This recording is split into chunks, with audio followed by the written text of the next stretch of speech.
The purpose of the paper is to indicate the differences between male and female communication styles. The results showed that men seem to have more initiative in their language use, whereas women seem more relationship-oriented. They also tend to smile less than the women, and women use much more euphemisms, such as nonverbal signs to listen and grasp. Men will also try to touch more than that to demonstrate dominance by patting someone's neck or back while speaking. Women will attempt to make a connection by caressing arms or giving hugs. Growing up, boys and girls are typically kept separate, which prevents them from interacting with people of different genders. As a result, men and women communicate differently, and both sexes typically interact for various reasons. Communication can improve when one gender is conscious of the other's subgroups and reasons for expressing themselves in specific ways. Gendered communication refers to a specialized area that focuses on the differences in how men and women communicate. Studies have shown that men have adopted more report, talk while women have adopted more rapport, talk. Nonverbal signals are also essential contributors to communication, and research has shown that both men and women respond ultimately differently. When speaking, women typically utilize a more comprehensive range of pitch and tonal variations compared to men, which creates the stereotype that women are more emotional communicators than men. Although some studies have indicated a general communication method, most research suggests that men and women communicate differently to convey the message. Thus, the paper aims to analyze the differences between male and female communication.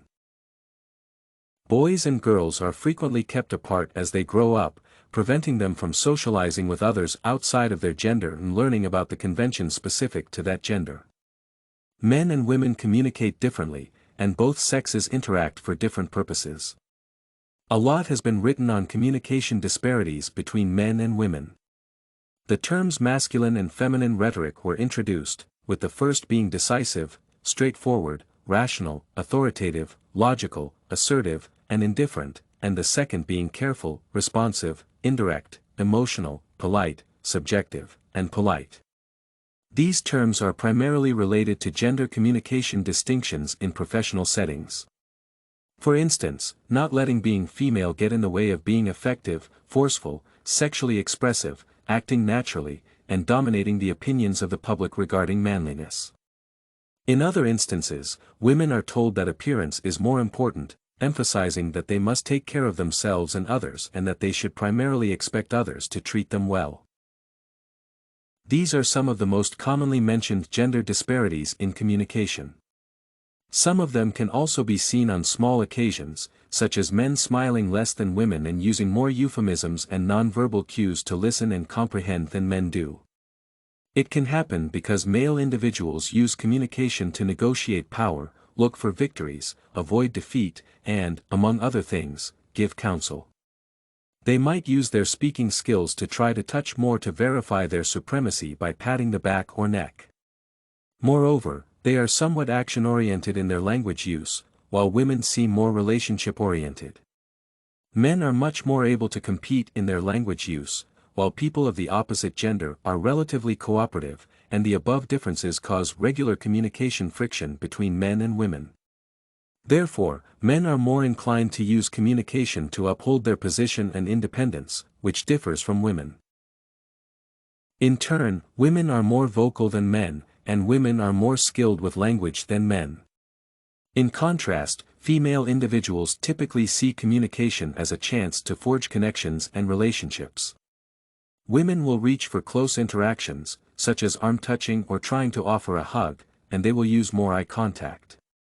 Most of this communication is carried out through nonverbal clues, and around 70% of all informal communication occurs nonverbally. It is a significant way for women to build relationships, look for understanding, and achieve equality or symmetry. Additionally, women are rather adept at nonverbal communication due to variations in brain anatomy. Additionally, during talks, women's brains receive higher blood flow to regions responsible for emotion, speech, and memory, which makes these areas highly active. Women often include memories and feelings in the conversation when they speak. In contrast, men frequently employ report talk, which suggests that they may be more likely to respond to questions during discussions in a literal, emotionless manner. Many scientists contend that communication techniques and abilities must be learned. Those radically varied styles of communication are dictated by social learning and imitation. According to this theory, traditionally masculine and female social interactional traits are learned through their respective same-sex role models starting in infancy. They are not at all innate, and gendered communication disparities are not equal due to environment and upbringing. Unlike vocal pitch, nature seldom plays a part, higher or lower voice. These are some other interaction differences that are frequently highlighted. All males develop through learning a few universal traits determined by aspects like the central focus facts of manliness. Gender differences simply serve to exacerbate further how difficult it is to communicate. Nevertheless, it does not mean people cannot comprehend how to interact in better ways. Being a part of distinct subcultures makes women and men differ from one another and vice versa. Communication can be better when one gender is aware of the other's subcultures and motivations for presenting themselves in particular ways. The goal of gender communication is to comprehend and adapt to another person's communication style rather than to alter it. Overall, there are particular distinctions between men's and women's communication styles. Women speak up more than males do, and they also speak more fluently. Women and men are different because they belong to various subcultures and vice versa. Compared to women, males grin less, and women use more euphemisms, such as nonverbal cues, to listen and comprehend.